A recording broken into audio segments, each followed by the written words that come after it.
agenda is the East Tennessee Vet Summit.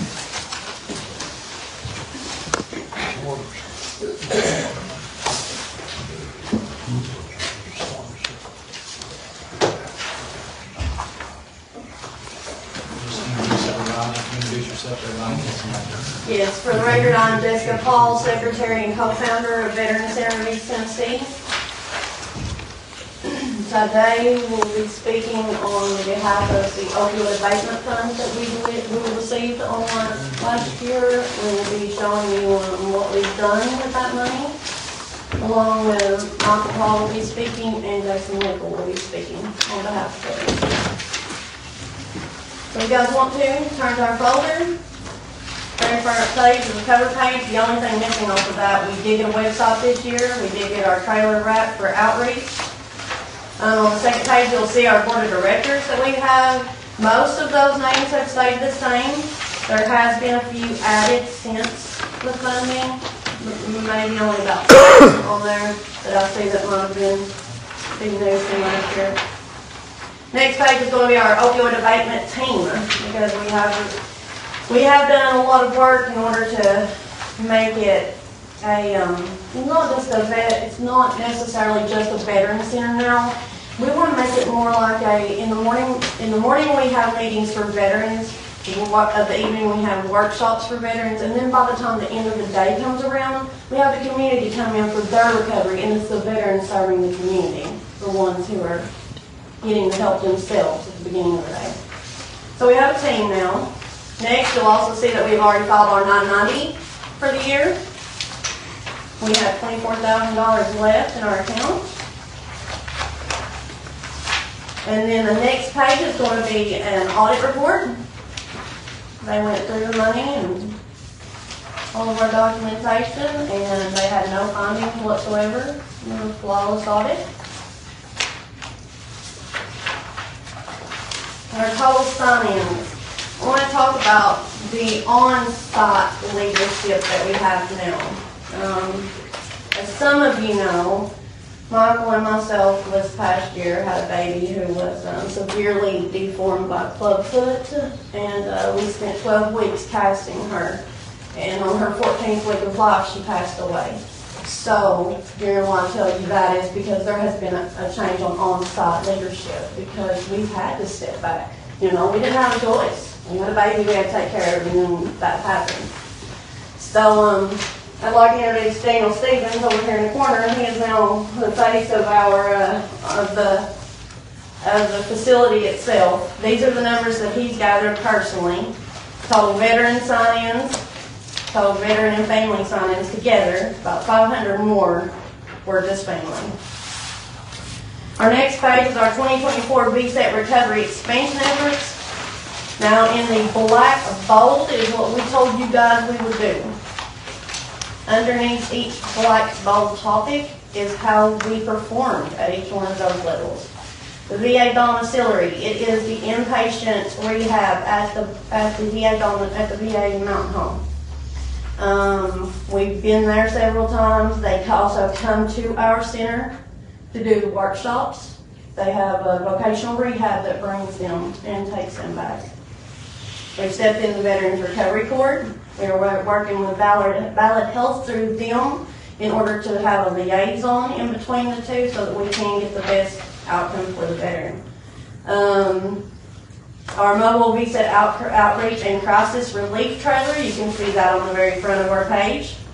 It has been wrapped. It's got all of our details on it. We set it up at events and outreach so that we can get more veterans to come into the center.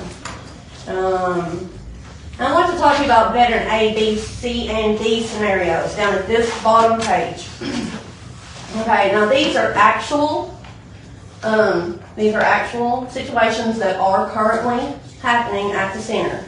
Okay, and I've ranked them from a veteran who was there with 0 days clean all the way down to 3 decades clean, because we have a little bit of everyone there. Veteran A, he particularly has 0 days clean. He's surrendering himself to the VA domiciliary for inpatient treatment. He has a CPRS appointment scheduled for February 18th. Come on. 6 o'clock. We have veteran B, who is currently serving his time in a civilian inpatient treatment center. His release date will be March 1st, and his first CPRS appointment, which is Certified Peer Recovery Specialist, will be meeting with him on March the 8th after he is released from treatment. We have veteran C, who has 1,000 days, and he utilizes the vet support in the afternoon. We have veteran D, who has 2 years. Michael Paul actually worked with Judge Ross to release this incarcerated veteran into an inpatient treatment facility, and that veteran has just contacted us and is ready to come back and get his certified peer recovery specialist as well in order to help his fellow veterans. Veteran E has 3 decades, and he attends everything that we'll offer him. So what I would like to look at with these veterans in particularly before I pass it over. All right, so you've got let's just say the drug incarcerated individual will cost $80 a day. Okay, you're looking at $29,000, almost $30,000 for a year.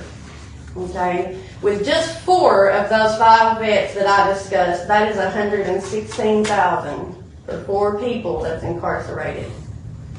So that goes towards the county taxpayers, and that's why we wanted to be able to use the opioid abatement funds, because they specifically come out of Walgreens, Walmart, pharmacies. It's not coming against the taxpayers, and also it's going to help the taxpayers whenever they are in, an actual inpatient treatment center, because they're using their health insurance. We have free rehabs to take them to. It's not going to hurt, but therefore we can reacclimate them into we like to compare a recovering addict to a stroke victim. Once you take it away, you have to start back from scratch, learning everything. So the 30 days, so a 30-day inpatient setting gets them to where they can learn how to live a new way of life. Not only live a new way of life, but also be able to come back and reacclimate into this. Because whenever I went away, they told me don't go back. They want to keep you where you're at 3 or 4 hours away, because you change people, places, and things, and that is understandable. But whenever we have something that is open Monday through Friday here in our town, even on the weekends, we're open Saturday and Sunday morning. They can come there and find some kind of fellowship and unity. They're not going back into being incarcerated and costing taxpayer dollars again. So that's what the opioid abatement fund was for, and that's what we utilized. Everything, we're still going to elaborate on everything that we've done last year. We're just going to keep on rolling with what we've been doing. Plus, we have more stuff that we have planned. So I'm going to pass it over to Michael. Just for the record, how much was it we gave last year? 97. It was under 100 grand. Good afternoon, everyone.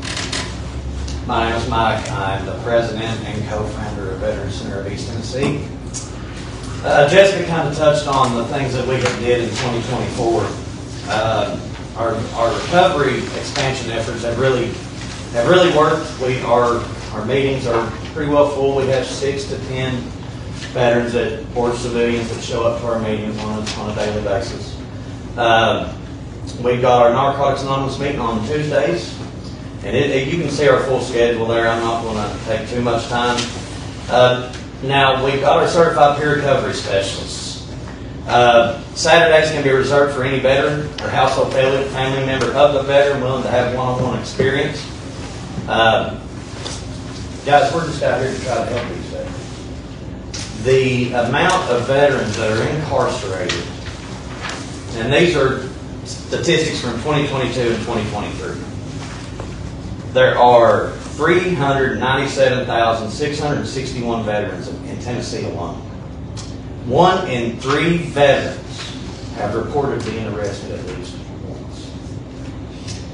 As of March of 2023, an estimated 181,500 veterans were incarcerated in local, state, or federal housing facilities.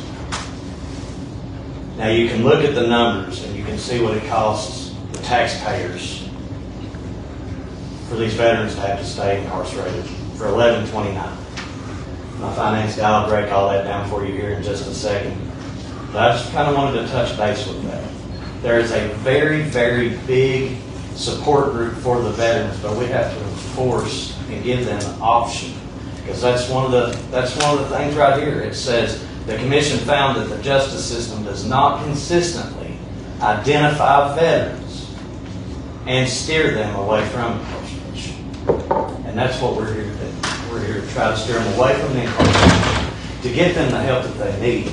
That way they can become a productive member of us. Oh, sorry. Sorry, Mayor. You're all right.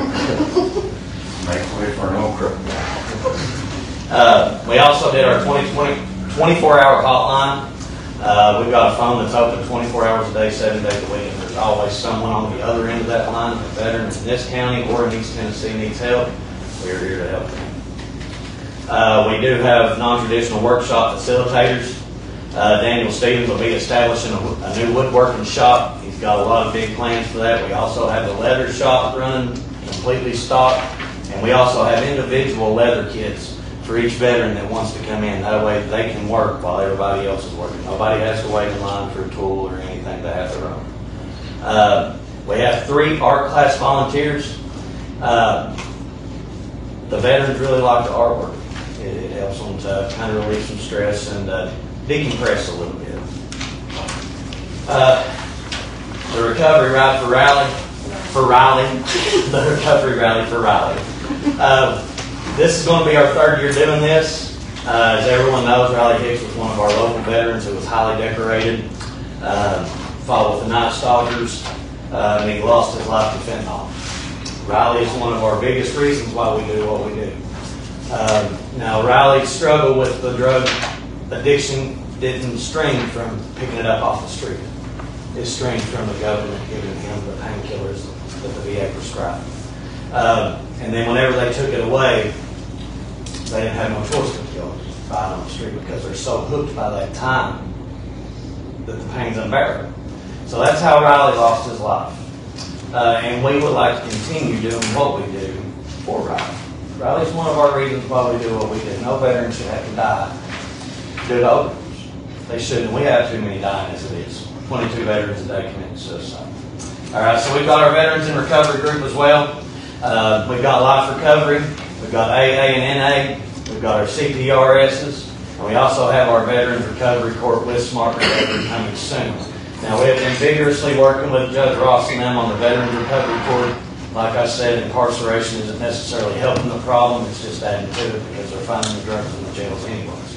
So what we need to do is to try to keep them out of the jails and get them into the help that they need. Thank you for your time. I'm going to pass it on at this time to Jason Lickle, our finance guy. Thank you.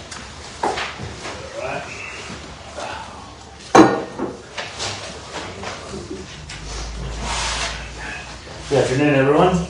My name is Jason Lickle. I've been volunteering down at the center since about June of last year. I currently serve on the board as well, among several other capacities at the center. So what I'd like to cover first are the goals for 2025. Really what this is aimed at is growing and sustaining what we've already built this last year.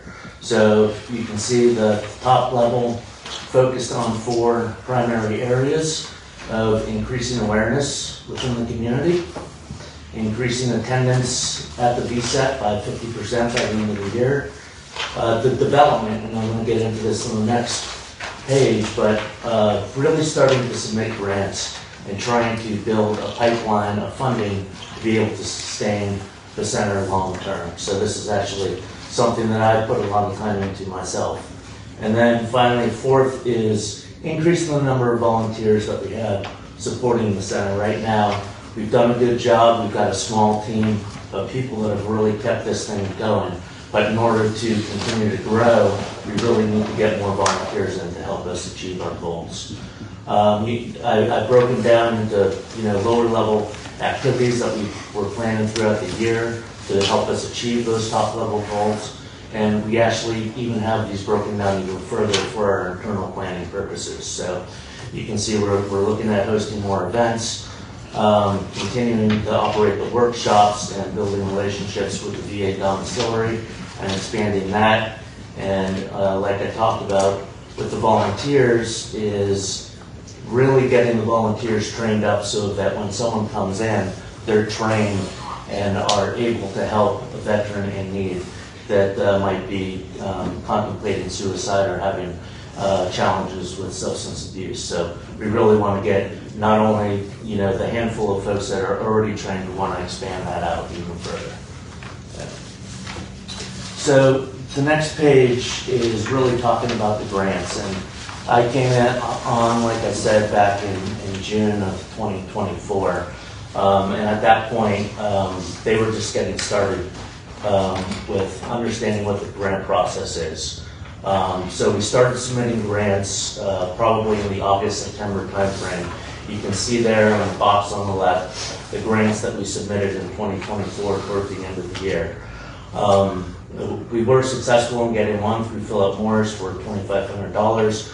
Unfortunately, for the other grant pursuits that we went after were not successful, and I'll talk about some of the challenges with getting grants, especially with a startup organization such as ours.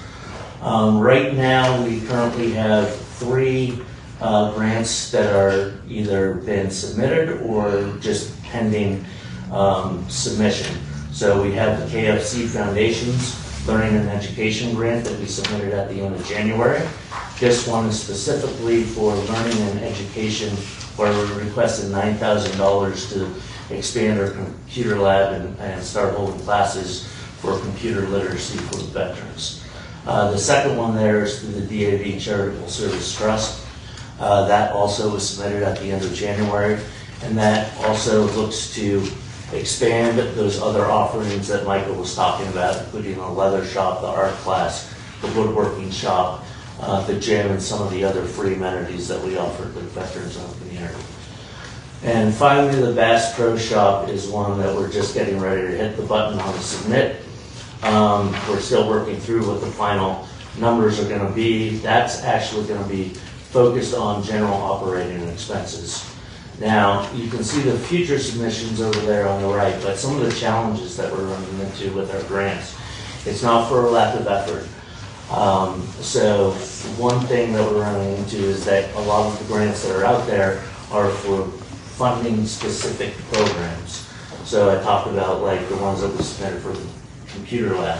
Not a lot of them allow you to submit for operating type of expenses and administrative costs. There are a handful out of them, like the Bass Pro Shop, but the competition is so high for these that, like the KFC grant, for example, that we lost in 2024, 1,500 people submitted, only 20 were actually granted. So that's a win rate of like, I don't even know, 2%, if that, right? So the win rate is really low on that, so you have to put a large volume of grants in to, you know, hopefully get a little amount of funding. And that's why you saw this year, one of our goals is to submit $1 million in grant submission, but we're only counting on a 10% win rate out of that. And that's actually being probably a little bit aggressive even too. I'd say it's probably down lower to 5%. And also one of the other things, the majority of the center, a lot of these grants are looking for places that have, as an example, 2 years of gross receipts greater than $50,000, right? Which eliminates us right off the, you know, right out of the gate. So a lot of them, the requirements are pretty stringent, and we're not yet at that maturity level to allow us to go after some more of those established grants from those organizations. So, but that's not to say that we're not going to keep trying. We're continuing to work, and we're going to be submitting more and more of these moving forward. So. On the next page is our operating budget and plan for 2025. Now, this was actually created based on our actuals from 2024. So we had, you know, our numbers, we saw what we had spent and where we were spending it, so we tried to put together a realistic budget for 2025. You can see down on the lower right of the table, the total budget for the year that we're projecting to keep the center running is just under $120,000. And you can also see our revenue up at the top. We're aggressively pursuing fundraisers and support from the community through donations and other means that'll help offset some of these costs. But the biggest part of what we're challenged with are our operating costs and overhead expenses. So as an example, our lease went up this year from $1,300 last year up to $1,600 this year, just due to rising costs in the economy. It's just the nature of the beast. So a lot of those administrative costs are what we're challenged with right now. And as it currently stands, I think it was Michael or Jessica mentioned, we had about $25,000 left in our account at the beginning of the year. As it currently stands, and our projected spending over the next couple of months, those funds are looking to expire at the end of March. We might be able to get by a couple of weeks in April if we start to be a little bit more conservative on our spending. But as it currently stands, about March, early April, we'll be out of funds for the center. So big challenge there. So I'll pause there. When's your expected someday to hear from these 3 grants that you've applied for? Generally, they take about 2 to 3 months is what we see in terms of response. They're not very quick because they receive such a large volume of responses to them, so they need to go through. There's a team of evaluators that go through them and score them and make sure that they align with what their objectives are. So. I've got a question on looking at your 2025 operating budget. Yes, sir. So I noticed that your expenses are pretty consistent throughout the whole year, except for your administrative costs. And it looks like it doubles starting end of April. What are you all anticipating that double? That was cut in half due to our funds running out. That's why that was cut in half at the beginning of the year. All right, and do you have your salaries listed on your expenses here? That's the administrative costs. And it's not just salaries. We also do an office card, so if somebody's volunteering, they can get food, they can have gas for their vehicle, stuff like that. If they're doing stuff for the Veterans Center.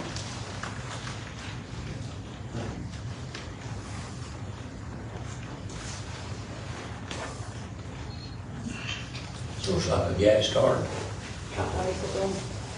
It's just so that they're not doing it out of their own pocket, even though they want to do it, and a lot of them can afford to do it, so at least we can get them the gas back and forth to get there. Yeah, and the one other thing that I'll say, just like any good business would, we track our monthly spending and track it against what our plan was so that we know what our month-to-month variance is and year-to-date variance is. And so, like I said, we've been trying to be a little bit more frugal here in the early months to help, hopefully sustain our budget just a little bit longer.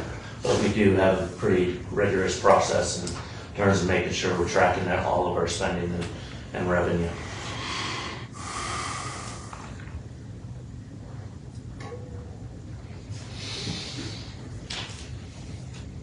Okay, does anybody have any questions for him?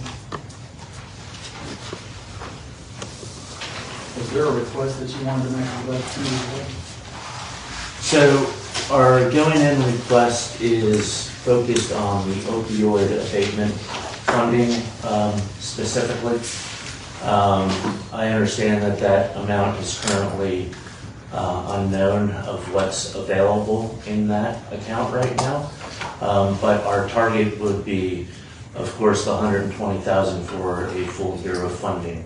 We do have other options from that, depending on what is available and what the committee feels is appropriate to fund us. And like I said, a lot of the program costs that's represented in the program line item of $36,000 is second to last budget line item.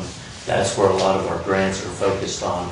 Our primary concern is paying the rent, keeping the lights on, keeping people coming into the center, and that's really where my concern primarily lies. Eric, do you have any information on what opioid funds are available right now? No, unfortunately, I really do not. We had a portion that was attempted to be clawed back, and I went to a meeting recently where other counties were expressing their frustration with the challenges of spending this money appropriately. So I'm still yet to figure out in person who will definitively answer yes or no, whether our planned expenses will be counted against our opioid abatement funds or not. I do have a new contact who I reached out to literally today and waiting on a call back from her to see what help she can provide. But if the ambulance is disqualified for the pot we intended to use, then our balance will, of course, increase. If not, then the $47,000 you approved today, assuming they don't give me pushback on it, will drain the 23 opioid abatement funds. So until I get some more answers, no, kind of in limbo. Have you received the 2025 opioid abatement funds yet, or is that still to come? I have the 23s, the 24s, I'd have to check the 25s. Okay. Because as far as I understand, you guys are receiving it until 2028, every year.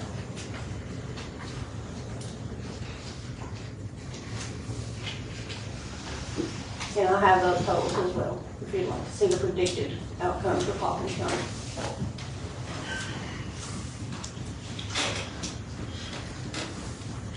Well, anybody have any questions for them at all?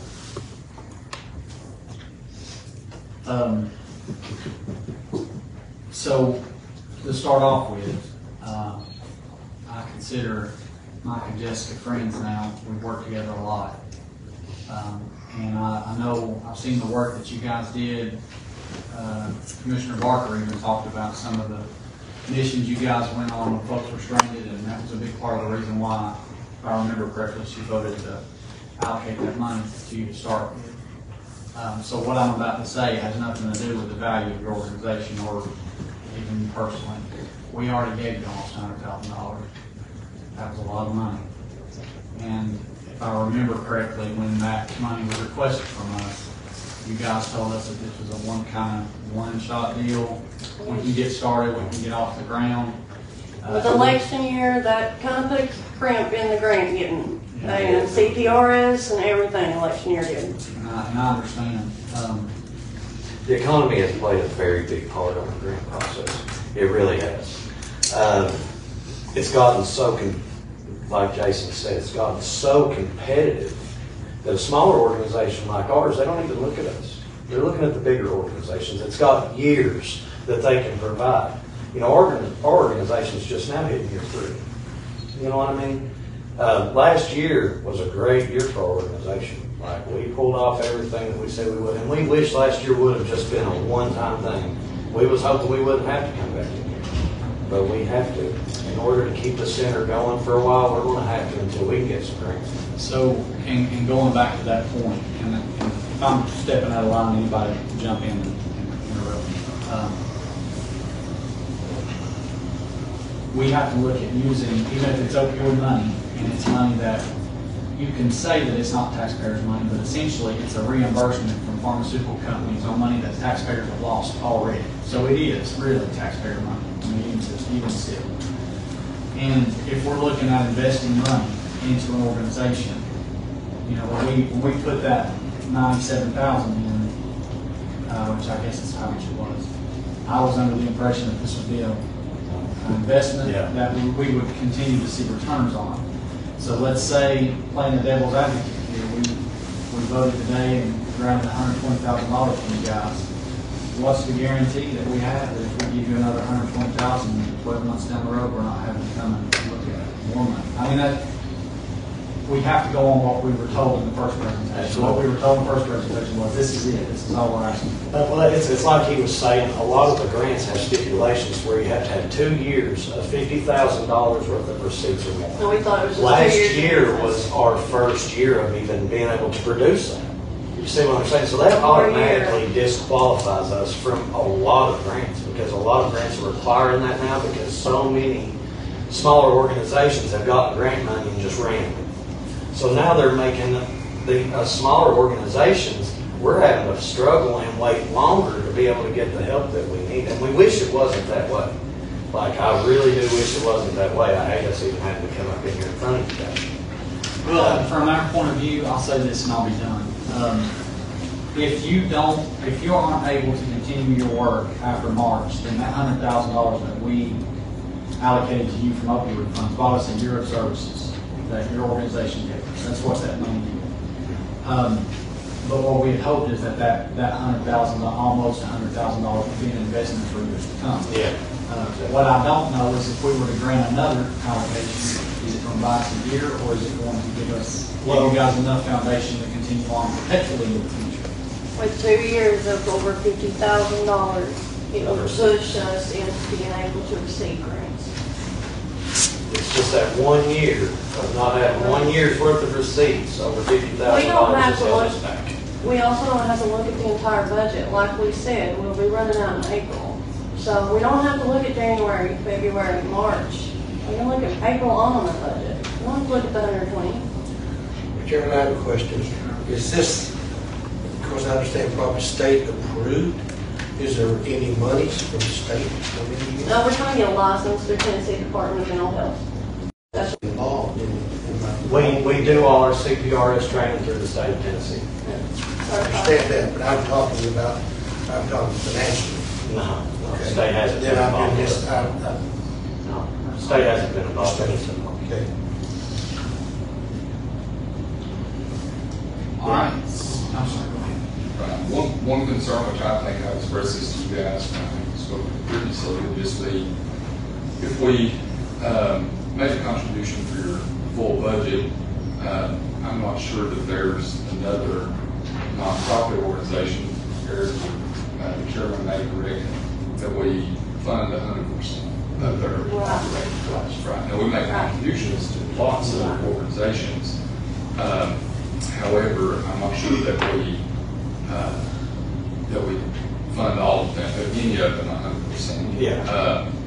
So, I think for me, I would be okay with making some type of contribution towards your work, right?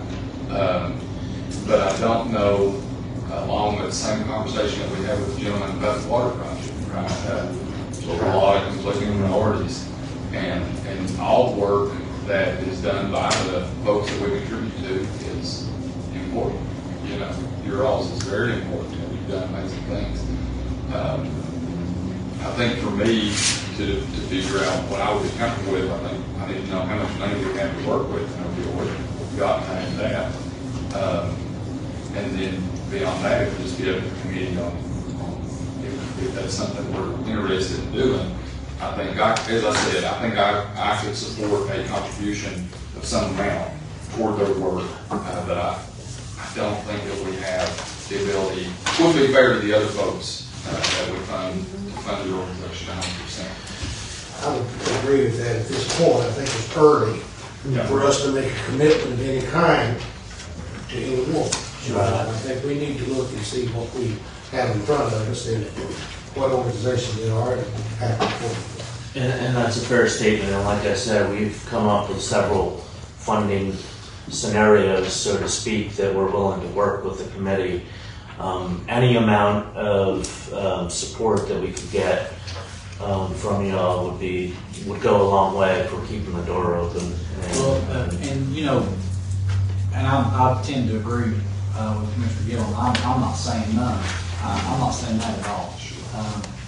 What I am saying though is that we don't know what we have to pull from. Yeah. And we may have projections, but I need hard black and white numbers. Absolutely. Yeah, without knowing what you got, it's hard to. And if we don't do that today, which even, let's just say we made a motion, put it in a form of a resolution, it's not going to run this month, it's not going to run until March anyway. And you're saying that you're running out of funds by the end of March. So like We we've raise made money. we've made it before on change. You know what I'm saying? Yeah. Regardless of the organization running out of money, we're going to do everything we can to keep it here. We're not, my wife and I have invested our own personal money into this organization to keep it going in the first year. And I would say the budget cycle is coming up again. We're going to start having hearings in April, and we'll start talking about our charitable contributions and all of that stuff. So you know, I'm not saying no, but I do think we need a little bit more information about what we have to pull from, what those restrictions are. We just don't know. All right, anybody have any other questions for Betsy? Thank you for your time, and we all appreciate the support you've given us. Thank y'all so much. Appreciate you guys. Thank you so much.